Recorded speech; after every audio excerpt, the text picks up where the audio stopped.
ಎಲ್ರಿಗೂ ನಮಸ್ಕಾರ. ಹವ್ಯಕ ಪಾಕಶಾಲೆಗೆ ಸ್ವಾಗತ. ಪೋಷಕಾಂಶಗಳ ಆಗರವಾಗಿರುವಂತಹ ರೋಗನಿರೋಧಕ ಶಕ್ತಿಯನ್ನು ಹೆಚ್ಚಿಸುವಂತಹ ಒಂದು ನುಗ್ಗೆ ಸೊಪ್ಪಿನ ಪುಡಿಯನ್ನು ನಾವಿವತ್ತು ಮನೆಯಲ್ಲಿ ಹೇಗೆ ತಯಾರಿ ಮಾಡೋದು ಅಂತ ನೋಡೋಣ. ಈ ನುಗ್ಗೆ ಸೊಪ್ಪನ್ನು ನಿಯಮಿತವಾಗಿ ಬಳಕೆ ಮಾಡ್ತಾ ಬಂದಲ್ಲಿ ಆರೋಗ್ಯವನ್ನು ಕೂಡ ಸುಸ್ಥಿತಿಯಲ್ಲಿ ಇಡೋದಕ್ಕೆ ತುಂಬ ಪ್ರಯೋಜನಕಾರಿ ಆಗಿರುತ್ತೆ. ಬನ್ನಿ ಹಾಗಾದರೆ ಹಂತ ಹಂತವಾಗಿ ನುಗ್ಗೆ ಸೊಪ್ಪಿನ ಪುಡಿಯನ್ನು ಮಾಡೋ ವಿಧಾನವನ್ನು ನೋಡ್ಕೊಂಡು ಬರೋಣ. ಇದಕ್ಕಾಗಿ ಮೊದಲಿಗೆ ನೋಡಿ, ಎಳೆಯ ಸೊಪ್ಪು ಆದಷ್ಟು ಸಿಕ್ಕಿದ್ರೆ ತುಂಬಾ ಚೆನ್ನಾಗಿ ಬರುತ್ತೆ. ಸ್ವಲ್ಪ ಬೆಳೆದಂತಹ ಎಲೆಗಳು ಅಂತ ಆದರೆ ಅದರಲ್ಲಿ ಜೇಡರ ಬಲೆ ಎಲ್ಲ ಇರುತ್ತೆ, ಅದಕ್ಕಾಗಿ ಆದಷ್ಟು ನೋಡ್ಕೊಳ್ಬೇಕಾಗುತ್ತೆ. ಇನ್ನು ನುಗ್ಗೆ ಸೊಪ್ಪಿನ ಮೇನ್ ಸ್ಟೆಮ್ಮಿಂದ ಸೊಪ್ಪನ್ನು ಸಪರೇಟಾಗಿ ಮಾಡಿ ಒಂದು ತಟ್ಟೆಯಲ್ಲಿ ತೆಗೆದಿಡಬೇಕು.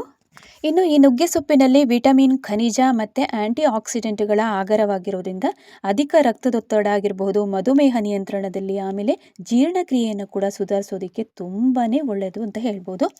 ಇನ್ನು ಕೂದಲು ಮತ್ತು ಚರ್ಮದ ಕಾಂತಿಯನ್ನು ಹೆಚ್ಚಿಸೋದಕ್ಕೆ, ಆಮೇಲೆ ಮೂಳೆಗಳ ಬಲವರ್ಧನೆಗೆ ಕೂಡ ಇದು ತುಂಬಾ ಸಹಕಾರಿಯಾಗಿದೆ. ಇನ್ನು ನಮ್ಮ ದೇಹದಲ್ಲಿನ ಕೆಟ್ಟ ಕೊಲೆಸ್ಟ್ರಾಲನ್ನು ಕೂಡ ಕಡಿಮೆ ಮಾಡಿ ಹೃದಯದ ಆರೋಗ್ಯವನ್ನು ಕೂಡ ಹೆಚ್ಚಿಸುತ್ತೆ ಮತ್ತು ತೂಕ ಇಳಿಕೆಗೆ ಕೂಡ ಸಹಾಯವನ್ನು ಮಾಡುತ್ತೆ. ಇದು ನಿಯಮಿತ ಪ್ರಮಾಣದಲ್ಲಿ ಇದನ್ನು ಸೇವನೆ ಮಾಡೋದ್ರಿಂದ ರಕ್ತಹೀನತೆ ಕೂಡ ಕಡಿಮೆಯಾಗುತ್ತೆ. ಈಗ ನುಗ್ಗೆ ಸೊಪ್ಪನ್ನು ಮೇನ್ ಸ್ಟೆಮ್ಮಿಂದ ನಾನು ಸಪ್ರೇಟಾಗಿ ಮಾಡಿ ತೆಗೆದಿಟ್ಟಿದ್ದೀನಿ. ಇನ್ನು ಇದರಲ್ಲಿ ಸಣ್ಣ ಸಣ್ಣ ಸ್ಟೆಮ್ ಇರುತ್ತೆ, ಅದನ್ನು ಕೂಡ ಕ್ಲೀನ್ ಮಾಡ್ತಿದ್ರೆ ಮಾಡ್ಕೊಳ್ಬೋದು, ಅಥವಾ ನಾವೀಗ ಪುಡಿ ಮಾಡ್ಕೊಳ್ಳುವಾಗ ಅದು ಕ್ಲಿಯರ್ ಆಗುತ್ತೆ. ಈಗ ದಂಟಿಂದೆಲ್ಲ ಸೊಪ್ಪನ್ನೆಲ್ಲ ಕ್ಲಿಯರ್ ಮಾಡಿ ಆದ ನಂತರ ಇದನ್ನು ಚೆನ್ನಾಗಿ ತೊಳ್ಕೊಳ್ಳೋಣ. ಅದಕ್ಕಾಗಿ ನಾನೊಂದು ಪಾತ್ರೆಯನ್ನು ತಗೊಂಡಿದ್ದೀನಿ. ಅದಕ್ಕೆ ಈಗ ಬೇರೆ ಮಾಡಿ ಇಟ್ಟಂತಹ ಸೊಪ್ಪನ್ನೆಲ್ಲ ಹಾಕಿ ಆದ ನಂತರ ನೀರನ್ನು ಹಾಕಿ, ಇನ್ನು ಈ ಸೊಪ್ಪಲ್ಲಿ ಧೂಳು ಕಸ ಎಲ್ಲ ಇರುತ್ತೆ, ಹಾಗಾಗಿ ಇದನ್ನು 2ರಿಂದ 3 ಸರಿ ಆದರೂ ಚೆನ್ನಾಗಿ ತೊಳ್ಕೊಳ್ಬೇಕಾಗುತ್ತೆ. ಆಮೇಲೆ ಇದನ್ನು ಶೋಧಿಸ್ಕೊಂಡು ತಂದಿದ್ದೀನಿ. ಈಗ ಇನ್ನು ಆದಷ್ಟು ಎಳೆಯ ನುಗ್ಗೆ ಸೊಪ್ಪನ್ನೇ ನಾವೀಗ ಆಯ್ಕೆ ಮಾಡ್ಕೊಳ್ಬೇಕಾಗುತ್ತೆ, ಅದರಲ್ಲಿ ನೀರಿನ ಅಂಶ ಸ್ವಲ್ಪನೂ ನಿಲ್ಲೋದಿಲ್ಲ. ನೆಕ್ಸ್ಟ್ ಈಗ ನಾವೀಗ ಮಾಡುವಂತಹ ಪ್ರೊಸೆಸ್ ಬಂದು, ಒಂದು ಕಾಟನ್ ಬಟ್ಟೆನ ನಾನಿಲ್ಲೇ ತಗೊಂಡಿದ್ದೀನಿ. ಅದರ ಮೇಲೆ ನಾವೀಗ ತೊಳೆದಿಟ್ಟಂತಹ ನುಗ್ಗೆ ಸೊಪ್ಪನ್ನು ಹರಡ್ತಾ ಬರಬೇಕು.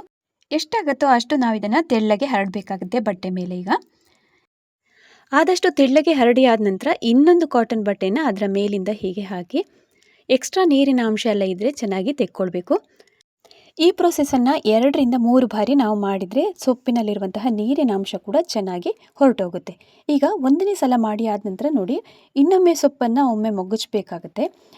ಮತ್ತೆ ವಾಪಸ್ ಕಾಟನ್ ಬಟ್ಟೆನ ಅದರ ಮೇಲಿಂದ ಹಾಕಿ ನೀರನ್ನು ತೆಕ್ಕೊಳ್ಬೇಕು. ಈ ಥರದ ಪ್ರೋಸೆಸ್ಸನ್ನು 3ರಿಂದ 4 ಬಾರಿ ನಾವು ಮಾಡಿದಾಗ ನೀರಿನ ಅಂಶ ಸ್ವಲ್ಪನೂ ಇರೋದಿಲ್ಲ.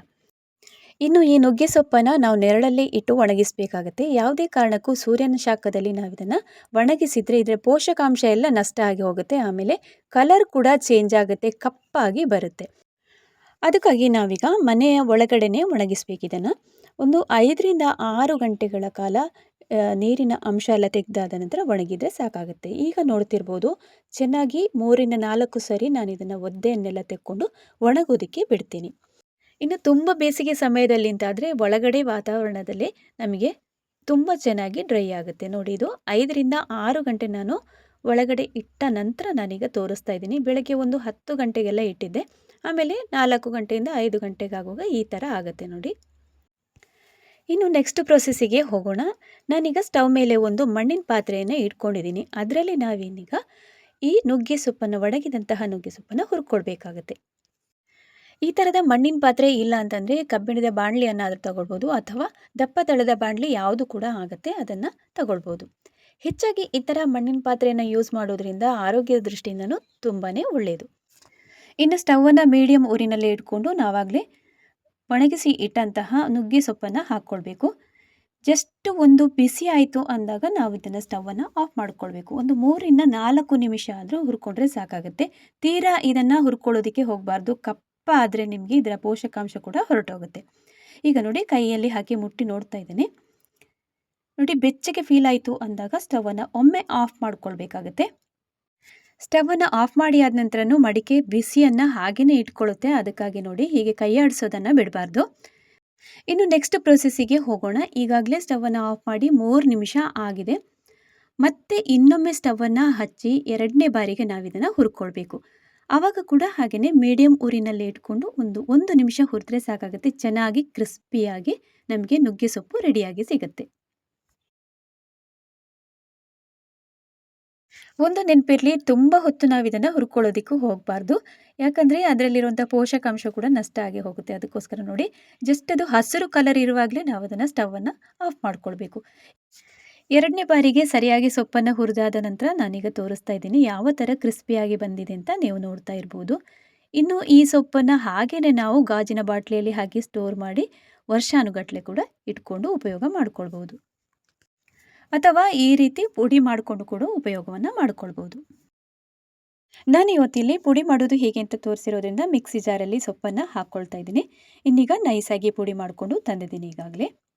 ಇನ್ನು ನೈಸಾಗಿ ಪುಡಿ ಮಾಡಿ ಆದ ನಂತರ ಒಂದು ವೇಳೆ ಎಲ್ಲಾದರೂ ನಿಮಗೆ ಸ್ಟೆಮ್ ಎಲ್ಲ ಹಾಗೇ ಬಾಕಿ ಉಳಿದಿದೆ ಅಂತಂದರೆ ಒಮ್ಮೆ ಜರಡಿ ಹಿಡ್ಕೊಳ್ಬೋದು. ಚೆನ್ನಾಗಿ ಆಗ ನೈಸಾಗಿ ಪುಡಿ ಸಿಗುತ್ತೆ ನಮಗೆ. ಈಗ ಜರಡಿ ಹಿಡ್ಕೊಳ್ತಾ ಇದ್ದೀನಿ.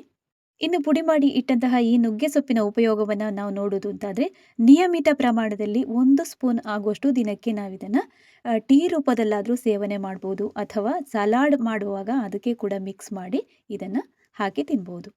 ಅಥವಾ ನೀವು ಸೂಪ್ ರೂಪದಲ್ಲಿ ಕೂಡ ಇದನ್ನು ಸೇವನೆ ಮಾಡೋದ್ರಿಂದ ತುಂಬಾ ಉಪಯೋಗ ಇದೆ. ನಮ್ಮ ಆರೋಗ್ಯವರ್ಧನೆಗೆ ಇರುವಂತಹ ಈ ಸೊಪ್ಪಿನ ಪುಡಿಯನ್ನು ನೀವು ಕೂಡ ಮನೆಯಲ್ಲಿ ಟ್ರೈ ಮಾಡಿ ನೋಡ್ತೀರಿ ಅಂತ ಅಂದ್ಕೊಂಡಿದ್ದೀನಿ. ನಾವಿದನ್ನು ಯಾವಾಗ ಬೇಕಂದವಾಗ ಇನ್ನು ಗಾಜಿನ ಜಾಡಿಯಲ್ಲಿ ಹಾಕಿ ಉಪಯೋಗ ಮಾಡ್ಕೊಳ್ಬೋದು. ಇನ್ನೊಂದು ಪ್ರಮುಖವಾದಂತಹ ಅಂಶ, ಬಿಸಿಲಲ್ಲಿ ಯಾವುದೇ ಕಾರಣಕ್ಕೂ ಈ ಸೊಪ್ಪನ್ನು ಒಣಗಿಸೋದಕ್ಕೆ ಹೋಗಬಾರ್ದು.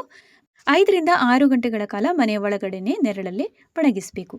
ಪೋಷಕಾಂಶಗಳ ಆಗರವಾಗಿರುವಂತಹ ಇಮ್ಯೂನ್ ಬೂಸ್ಟರ್ ನಾವು ನುಗ್ಗೆ ಸೊಪ್ಪಿನ ಪುಡಿಯನ್ನು ಹೇಗೆ ಮಾಡೋದು ಅಂತ ನೋಡ್ಕೊಂಡು ಬಂದ್ರಿ ಅಲ್ವಾ. ಇವತ್ತಿನ ವಿಡಿಯೋ ನಿಮಗೆ ತುಂಬ ಇಷ್ಟ ಆಗಿರ್ಬೋದು ಅಂತ ಅಂದ್ಕೊಂಡಿದ್ದೀನಿ.